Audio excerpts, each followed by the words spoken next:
Ok, ben on peut commencer. Donc, on a Antoine Thomas de PrestaShop, oui, c'est PrestaShop, qui va nous PrestaShop, parler, ouais. impliquer des contributeurs externes dans son projet open source. You got the floor. Merci. Alors voilà, du coup, je l'ai marqué en gros sur le truc, là, sur l'écran. Installez-vous, installez-vous. Hein, on n'est pas très très en retard ni très en avance en fait en vrai. Mais donc du coup, je vais commencer par me présenter. Donc, je suis Antoine Thomas, je fais de l'open source depuis super longtemps. Je gère des communautés techniques open source depuis une dizaine d'années en tant que, enfin, je veux dire professionnel, mais je le faisais avant en tant que hobbyiste. Donc, je connais les deux côtés de l'open source, le côté je m'amuse, enfin, je fais ça dans mes loisirs et c'est mon métier. J'ai cofondé Ubuntu Studio. Et mon point intéressant, c'est que moi, je suis pas ingénieur ni développeur. C'est-à-dire que du coup, je présage pas des besoins des ingénieurs, je les étudie puisque moi je viens du marketing, et j'essaie de faire en sorte que ces gens-là puissent travailler et collaborer ensemble. Alors on va parler en fait beaucoup de basiques, et j'ai pas mis cette photo par hasard, c'est qu'on va, vous allez voir, enfoncer beaucoup de portes ouvertes. Ce que je vais rappeler en fait, c'est des choses qui sont de très bon sens, dont on parle tout le temps, et en fait que personne ne fait, parce que c'est chiant en fait de le faire bien. Donc l'idée de Stalk, voilà, c'est de vous rappeler les choses qui sont importantes, pourquoi elles sont importantes, pourquoi elles sont évidentes, et pourquoi donc du coup il faut se sortir les doigts et le faire, du nez évidemment. Hein. Alors, déjà, on parlait de récupérer des contributeurs et des contributions. Bon, et ben la première chose importante à voir, oh là l'écran il est vachement clair, pas trop de contraste. La première chose, c'est que contribuer à l'open source, c'est pas uniquement contribuer du code. En général, dans un projet open source, il y a genre 1% des gens qui ont les capacités pour en fait juste savoir coder. Ça, c'est très important. C'est sûr que si vous faites comme Étienne et Mélanie, vous travaillez sur de la plateforme Eclipse et l'utilisateur final est un développeur ou un ingénieur, il va pouvoir contribuer. Mais vous faites du e-commerce, vous faites un logiciel de retouche photo. Le métier de la personne qui utilise à la fin, c'est de vendre en ligne ou de retoucher des photos, d'être photographe. C'est pas de développer des modules ou du code. Par contre, ces gens-là peuvent faire beaucoup d'autres choses. Ils peuvent vous ouvrir des bugs, peuvent organiser des meet-up, ils peuvent animer le forum, vous aider à trier les bug reports, faire des spécifications en expliquant en termes UX de ce qu'ils ont besoin. Ça, ce sont des contributions qui ont énormément de valeur, qui sont extrêmement sous-estimées et sur lesquelles vous pouvez impliquer énormément de gens de bonne volonté qui coderont jamais, feront jamais un pull request. Ou en tout cas, pas sur du code. Mais on y reviendra. Donc voilà. Et puis pour les gens qui ont les compétences, ils peuvent coder. Voilà. Mais donc le but, c'est d'avoir des contributeurs au sens large et pas juste des développeurs. Donc la première règle, hyper importante, c'est qu'en fait, vous ne pouvez pas penser que les gens intelligents trouveront tout seuls ce qu'il faut faire.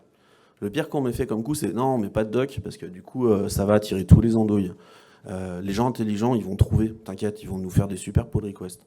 Et en fait, ils vont te faire des pull requests de trucs qu'eux, ils ont pensé que c'était bien, mais comme ils sont pas dans ta tête, ils n'ont pas fait en fait ce que tu attends. Donc tu vas fermer leur pull request ou tu vas discuter pendant des jours avec eux de ah mais non, mais si, mais peut-être, mais parce que là, c'est pas comme on veut, etc. Donc il y a un minimum de documentation à faire.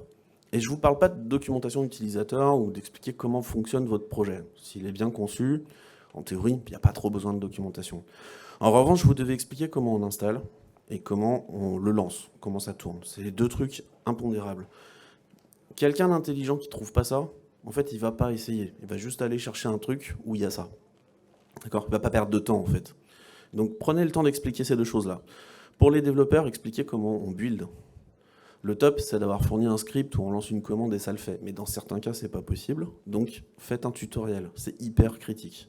Le gars qui veut contribuer, il va commencer par builder à un moment donné. Enfin, il va bidouiller un truc, il va voir si ça build. S'il n'y arrive pas, pareil, il va passer à autre chose. Écrivez vos requirements. C'est quoi le code style? C'est quoi le framework? Comment est-ce qu'on met les parenthèses? Pourquoi est-ce qu'il y a des sauts de ligne? Enfin, je vais vous donner une idée bête, mais si vous voulez voir un code qui est bien écrit, allez voir le code sur le GitHub de ID Software, le code de Doom. Il y a une cohérence, voilà, etc. C'est ça que vous visez. Si vous voulez avoir ça de la part de vos contributeurs, en fait, il faut leur dire. Parce que sinon, ils vont faire ce qu'ils veulent. Et vous allez avoir un code spaghetti qui est très difficile à maintenir. Donc, écrivez ce qui est attendu dans un pull request. Je le rappelle, un pull request, souvent, c'est du code. Mais par exemple, à la Fondation Gnome, un pull request, c'est l'organisation d'un meet-up. C'est le compte-rendu d'un conseil d'administration ou d'un groupe de travail. C'est du contenu. GitHub, ce sont des outils qui permettent de gérer une écriture collaborative. Alors, c'est bien adapté pour du code, ça tombe bien, mais ça sert surtout à savoir qui a écrit quoi, quand, dans une version. Et il se trouve qu'en y rajoutant une surcouche, GitHub, GitLab, ou pour Linux, une mailing list, la collaboration ne se fait pas sur Git, elle se fait dans la mailing list, elle se fait dans les pull requests, dans les issues, d'accord ? Mais Git est un outil d'écriture collaborative. Donc utilisez-le pour gérer votre propriété intellectuelle et écrivez, quel que soit ce que vous vous demandez, du code, un événement, n'importe quoi, ou des spécifications. Par exemple, chez PrestaShop, nos spécifications sont sur GitHub. Alors, on a un guide de comment on les écrit pour que ça soit cohérent. Gardez des traces des décisions importantes de vos mainteneurs, de vos boards, et ça doit être public et facile à retrouver. Parce que si dans un an, vous avez pris une décision, vous ne savez plus pourquoi, vous allez être bien embêté. Adoptez très rapidement, et surtout faites-le appliquer, le Code of Conduct. Ce qui fait qu'en fait, si quelqu'un a un mauvais comportement, vous lui pointez là, et la deuxième fois, il disparaît, et vous pouvez le bannir. Et il n'y a pas de discussion, et tout le monde sera content. D'accord ? C'est hyper critique. Le Code of Conduct, j'aurais presque dû le mettre en premier. Il doit être dans le code de votre projet, sur votre site web, en fait, il doit être facile à trouver, sur votre forum, voilà, partout. Et enfin, dans le cadre d'un projet où vous avez envie que des gens extérieurs, on va dire au groupe de créateurs ou à votre entreprise participent, écrivez le process pour accéder à certains rôles. Comment on devient mainteneur, sur quels critères, quels sont les tests à passer, comment est-ce qu'on rentre au conseil d'administration, je sais pas, d'une fondation ou d'une association. Est-ce qu'il faut payer quelque chose? Est-ce qu'il faut avoir fait un certain nombre de contributions? Est-ce qu'il faut être un contributeur régulier? Voilà. C'est pareil, les gens doivent pouvoir le savoir. Et deuxièmement, il n'y a pas de passe-droit. Si vous l'écrivez, vous l'appliquez aussi à vous-même. D'accord? Alors là, voilà, la deuxième porte ouverte, il faut des canaux de communication. Oh là là, super bonne nouvelle. Mais il faut qu'ils soient bien maintenus. Il faut qu'ils soient faciles à utiliser. J'ai pas de recommandation à vous faire, savoir s'il faut utiliser des solutions open source ou des solutions SaaS, Slack ou Mattermost. Au final, ça fait le même travail. C'est à vous de choisir ce qui est le plus facile. Vous êtes une petite asso, vous n'avez pas de budget, partez sur Slack. Vous êtes une fondation open source pour un groupe de travail, un truc comme ça. Peut-être que vous avez les moyens d'avoir un gars qui vous maintient Mattermost. Voilà. Réfléchissez à ça. Mais il vous faut un chat. Historiquement, on utilisait IRC. Maintenant, tout le monde est sur un truc comme Slack. Forum ou Q&A à la Stack Overflow, c'est une base de connaissances. Super important, critique, échange asynchrone. Dans un chat, on ne prend pas de décision. On ne garde pas de base de connaissances. Ça sert à discuter. Quand on a sorti quelque chose d'intéressant qui doit être conservé, ça va dans un forum, ça va dans un Q&A, ça va dans un wiki. Okay, vous allez avoir besoin d'un tracker, donc GitHub, je sais pas, Jira, quelque chose comme ça qui permet de lister les tâches, lister les problèmes, etc. etc. Ça, c'est important. Et faites des événements. Facilitez-le. Si vous êtes une entreprise et que vous avez un peu de budget, payez les pizzas et les chips. Si vous faites un événement qui est plus communication et il n'y a pas que des barbus, achetez pas des pizzas, envoyez des carottes. Enfin, je veux dire, adaptez-vous au public, quoi. Enfin, les pizzas et les chips, c'était bien en 2001 avec des mecs avec des t-shirts noirs. On est en 2021, il faut peut-être faire un truc avec des sushis. Voilà, mais organisez des événements et n'imposez pas les sujets. Laissez les gens proposer des sujets et laissez les gens choisir les sujets. Déjà, comme ça, ils vont venir, c'est pas mal. Ça ne sera pas vu comme étant trop sponsorisé. Et deuxièmement, ça vous permettra d'identifier qui sont les champions de votre communauté. Et ça, c'est super important.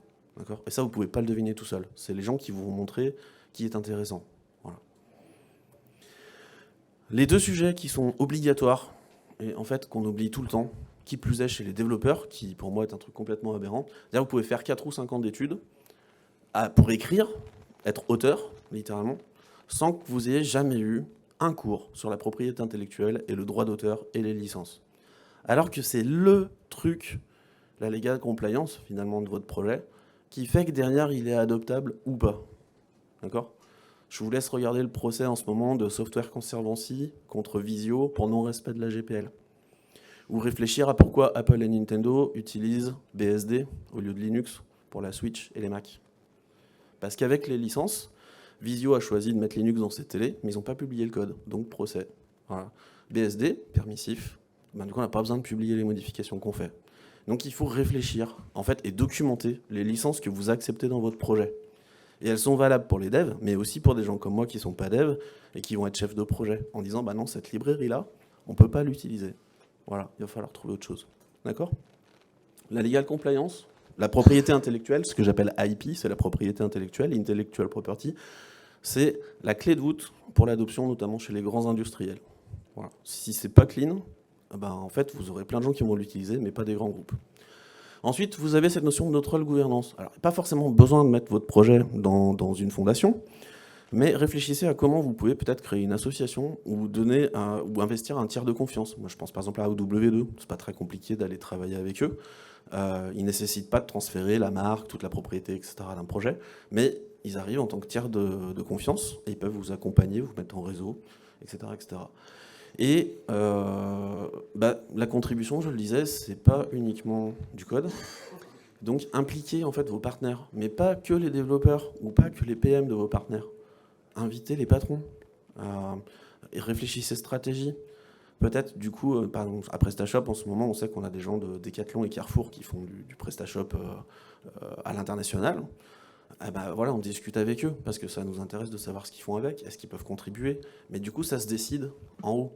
Voilà. L'adoption se fait en bas, mais au niveau stratégie et savoir si les développeurs vont avoir du temps payé pour contribuer, ça se décide en haut. Les problèmes habituels. Alors, bon, la peur en interne d'être jugé sur son travail par les gens à l'extérieur. Ça, c'est un problème récurrent. Je l'ai eu à traiter à PrestaShop.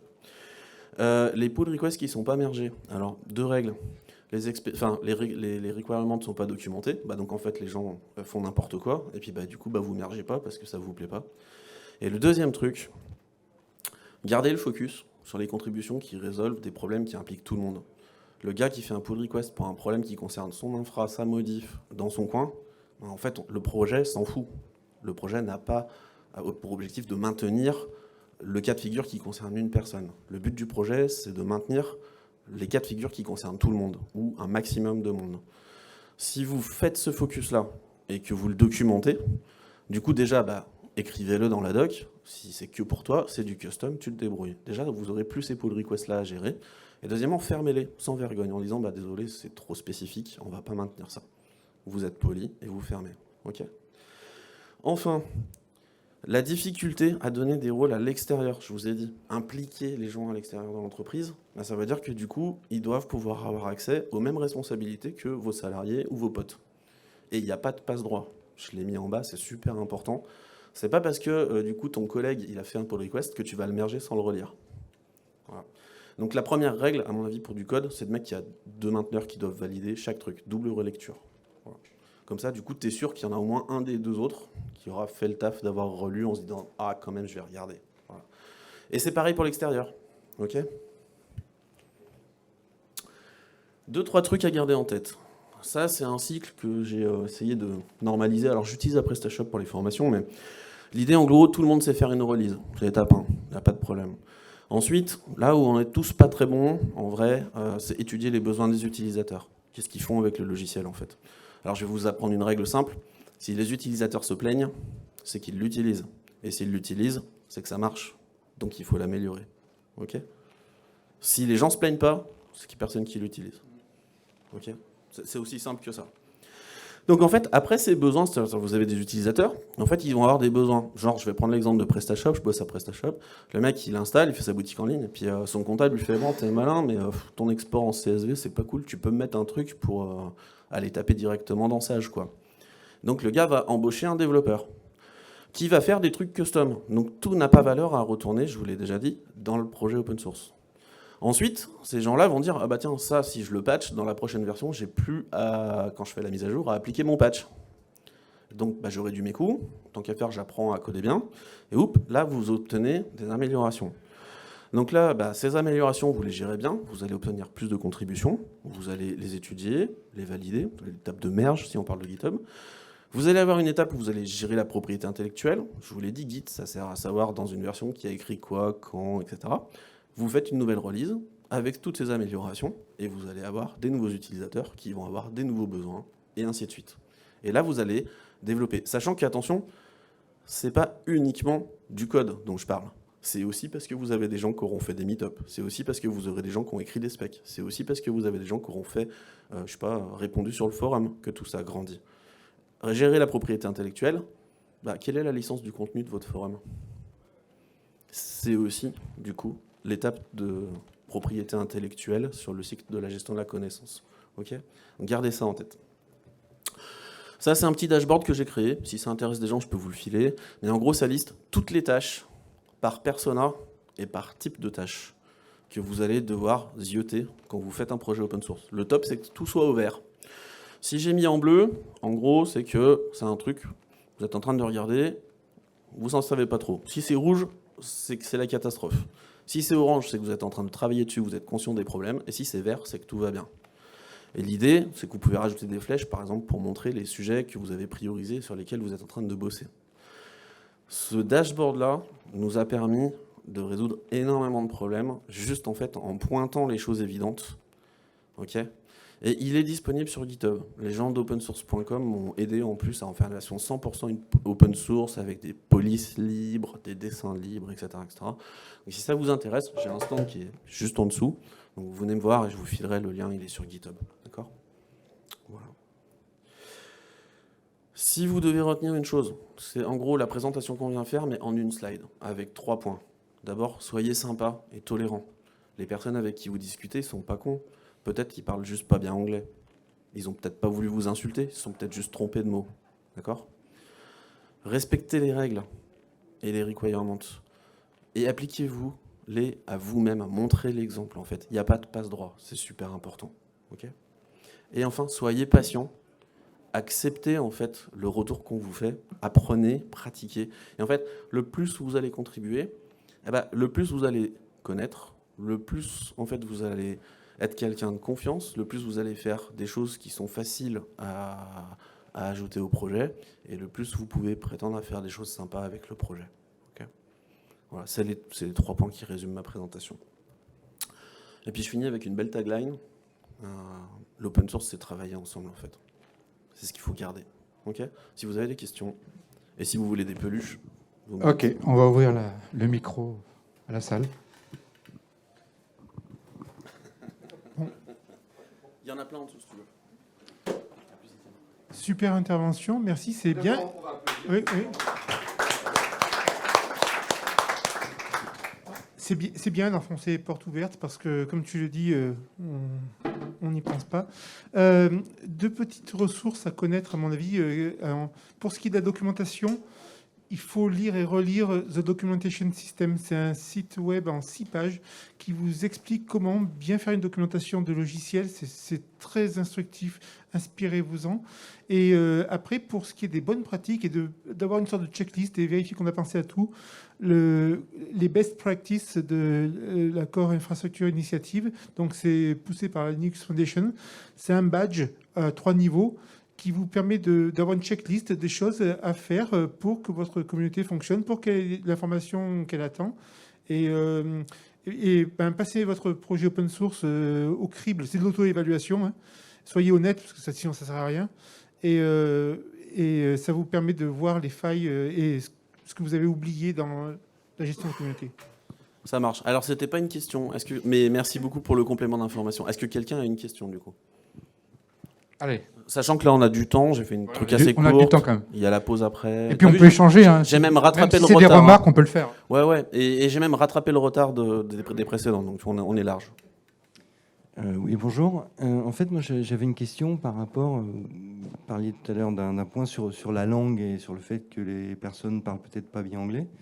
Mais justement, quelle est votre vision en France par rapport à une communauté, on va dire, francophone ou une communauté plus large, et donc de faire des animations, la documentation, enfin tout ce qui va avec, en français ou en anglais? Alors, moi, je vais vous répondre simplement. Il y a 2 points. Le premier, c'est l'open source, c'est un truc anglo-saxon. Donc, de toutes les façons, si vous avez envie que votre projet il soit utilisé ailleurs qu'en France, partez pas en français, c'est pas une bonne idée.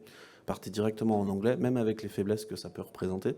Par contre, je vous l'ai dit, organisez des meet-up, prévoyez des canaux de communication, faites un groupe Facebook. Là, les gens, ils échangeront en français. Là, j'ai fait mes slides en anglais, mais je vous ai fait le talk en français. Donc, essayez de prévoir des contenus qui sont faciles à adapter, en fait, pour pas avoir à refaire tout. Et si après, vous avez la chance d'avoir des volontaires qui traduisent la doc en 25 langues, c'est super. Mais par exemple, à PrestaShop, on a un forum dessus, je crois, il y a 25 langues. Donc, en fait, c'est largement possible. Ça se modère avec des volontaires. C'est pas du tout un problème. Donc, prévoyez des canaux de communication qui permettent aux gens d'échanger entre eux. Par contre, quand il s'agit de collaborer ensemble, choisissez une langue. En général, ça sera l'anglais. Et comme je disais, par contre, acceptez le fait que tout le monde ne parle pas bien anglais. Donc, formez les gens. Voilà. Faites valider dans le code of conduct que si quelqu'un a mal parlé, c'est pas forcément grave. Bon, le mec, ça fait 10 fois qu'il parle mal et qu'il vous insulte. Bon, foutez-le dehors, on est d'accord. Mais le gars qui est maladroit, il n'est pas forcément méchant. C'est ce qu'il faut faire attention. Est-ce que j'ai répondu à la question? Moi, j'ai une question, mais je vous donne la parole après. Quand on a un projet qui commence à fonctionner, j'imagine qu'on se met à recevoir des pull requests. Est-ce qu'on n'est pas un peu submergé en se disant « Oh là là, qu'est-ce qui se passe je ne vais jamais y arriver ». Voilà. Alors, je vais être très franc. Si vous allez sur le GitHub de PrestaShop, vous allez voir qu'il y a je sais pas, j'exagère, il n'y a pas 8000 issues ouvertes, mais nous, on utilise les issues pour traquer les bugs, mais aussi pour traquer les epics. Enfin, en fait, on fait tout sous forme de issues dans un seul truc. Alors, il y a 1500 issues ouvertes. Ça peut faire peur au premier abord.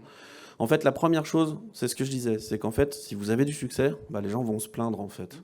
Et en fait, c'est un bon indice. Donc, en fait, si tout va bien, ils vont ouvrir des bug reports, en fait, pour vous dire « Ah, ça marche pas comme j'ai besoin ».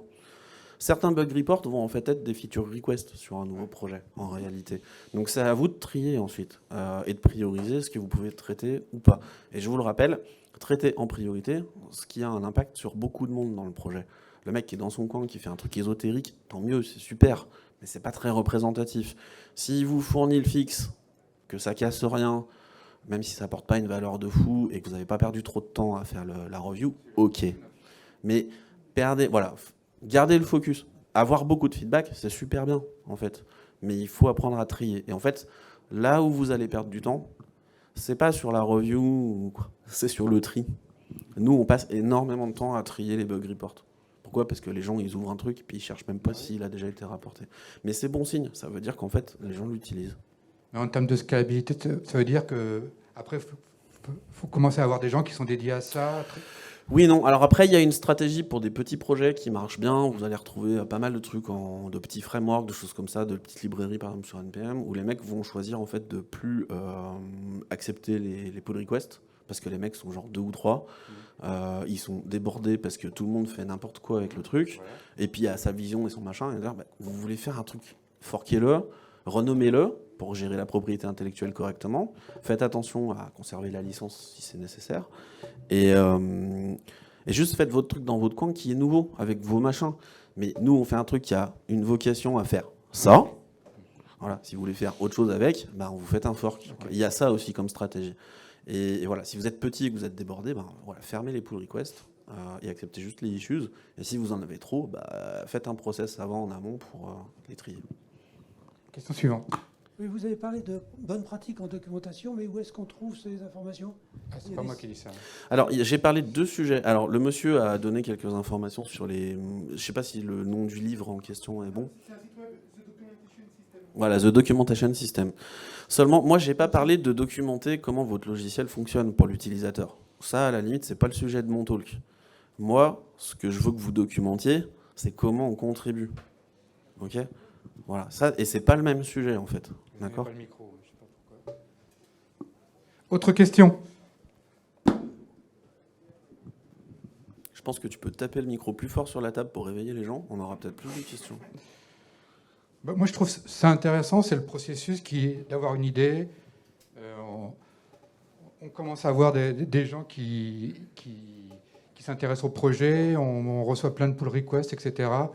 Et puis ce que vous m'avez dit, là, ça me paraît intéressant, c'est en fonction des objectifs business, je veux dire, soit on veut que le projet reste petit, en ce cas-là, on n'accepte pas les pull requests, et on dit aux gens, faites-vous un fork, c'est ça, hein. Et sinon, on gère ça comme un gros projet, puis on staffe en fonction de ce qu'on veut faire. Puis après, vous avez les projets de taille intermédiaire. Par exemple, à PrestaShop, on est 200. Tout le monde croit qu'on est Microsoft parce que beaucoup de gens ont des boutiques PrestaShop. Mais à 200, en fait, en vrai, on doit avoir 50 tech. On a une équipe qui gère l'événement. Genre mon collègue Pierre-Alexandre, c'est un des très gros budgets de l'entreprise. C'est la promotion du projet. Ça nous coûte une blinde en marketing. Enfin, je veux dire, on a les événements, le marketing, l'organisation des meet-up, le sponsoring de plein de trucs. C'est nous qui assurons 90% de la promotion du projet PrestaShop. Okay, donc, gardez à l'esprit que même en étant 200, 300, 400 personnes, ça commence à être une grosse PME. Vous pouvez quand même peut-être pas dédier tant de ressources que ça à contribuer upstream ou à contribuer à votre projet principal. Parce que les mecs n'ont pas que ça à faire, il faut aussi s'occuper des besoins des clients. Donc il y a une question de priorisation. Mais si vous avez écrit tout ça, expliquez en fait tout simplement aux gens, non, désolé, on ne peut pas faire tout, parce que, en fait, ils n'ont pas de mauvaises attentes, et du coup, ils sont plutôt conciliants. Donc en fait, le fait d'écrire tout ça en amont, les prérequis, le pourquoi du comment, c'est hyper important. Et ça va vachement vous aider à gérer la taille de votre projet. Tout le monde n'est pas EDF avec un projet à la fondation Linux. Alors, on ne peut pas tous faire ça. Pardon, RTE. Parce que c'est pas EDF qui a le projet à la fondation Linux, c'est RTE.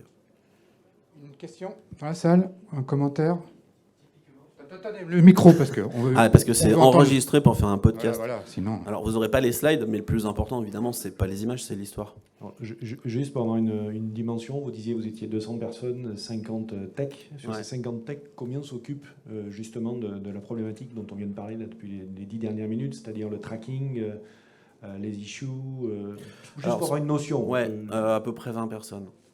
Après, on a des personnes qui sont tech chez nous, mais qui vont faire des modules pour nos partenaires, qui vont, faire d'autres choses. Par exemple, gérer notre marketplace, puisque du coup, on a un modèle similaire à celui d'Android, avec une marketplace où les gens peuvent vendre et acheter des modules, ou télécharger des services de nos partenaires, comme pour les nerfs de la guerre, pour les marchands, c'est le paiement et la logistique. Donc du coup, et puis du coup, synchroniser avec le système d'information. C'est-à-dire que le petit marchand dans son coin, lui, il peut utiliser PrestaShop tel quel, mais que je vous parlais de Decathlon tout à l'heure, bien d'accord qu'ils ont déjà un système d'information, donc ils vont synchroniser PrestaShop à ça.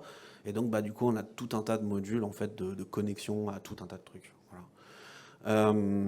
Donc en fait, oui, on a des gens qui gèrent notre marketplace, on a des gens qui gèrent nos services tech, commerciaux, et qui ne sont pas forcément propriétaires. Ça peut quand même être du libre, c'est pas la question. Et après, on a une équipe qui contribue au projet en tant que tel, sur lequel, finalement, on fabrique des services, quoi. Voilà. Bon, je pense qu'il n'y a plus de questions. On peut de nouveau applaudir.